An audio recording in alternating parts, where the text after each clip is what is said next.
We're going to create an algimate mold so I can make a plaster cast of my hand. And here are some of the ingredients. You're supposed to have equal parts algimate to water, equal parts. I could not find any cups or containers that were the same size, so I had to use all these little cups. As you see, we have the form here.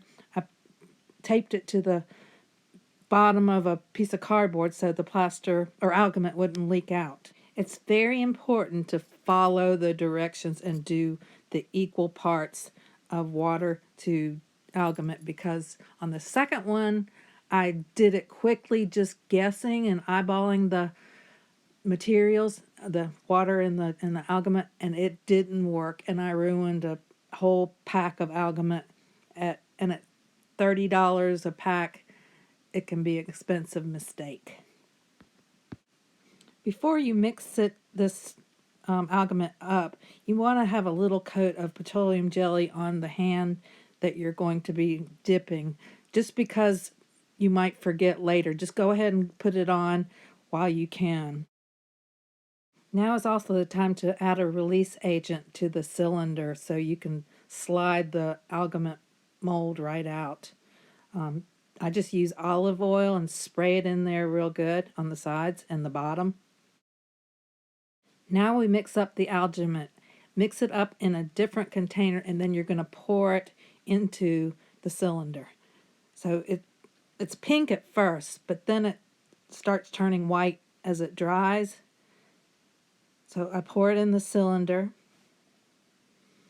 And then after I poured it into the cylinder, I put my Vaseline hand into it. And because I couldn't work the camera as I did this, I'm inserting a few photos of examples of putting your hand in.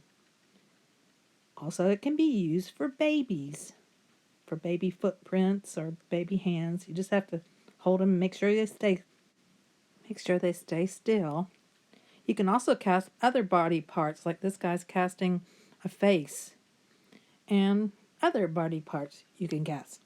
Just make sure there's Vaseline on the surface. Okay, so I'm back the next day, and we're going to take off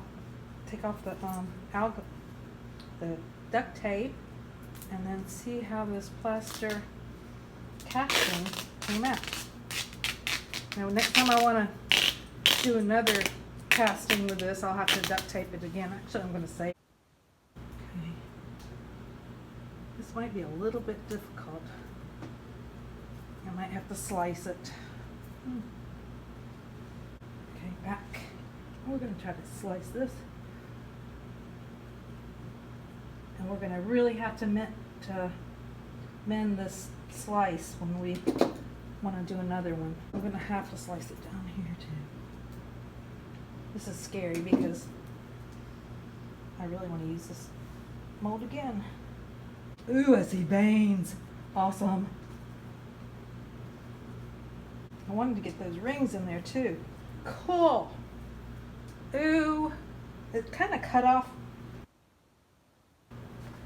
It kind of cut off the hands at the bottom. I don't like that. But here is the cast. You can see veins and everything. But something happened to the fingers. Okay, we're going to do better next time. Okay, here we are. We're doing the second plaster molding of the same hand. This is how the first one came out. I think it's beautiful. It's going to be beautiful. The fingers were a little weird, but I'll have to. I was planning on adding metal and stuff and making them kind of Frankensteinish anyway, so we'll see. The second one, I had to pretty much cut the thing all the way up to there to get the hand out, so, and slice it up the side. So I've duct taped it several times, so I don't think it'll leak, especially if the plaster sets up a little bit before I do the second casting. But I'm planning to do like 7 of them, maybe not all today, but that's what we're going to do today. And we're also going to make another Algimate mold, but this time I'm going to make the tube a lot smaller.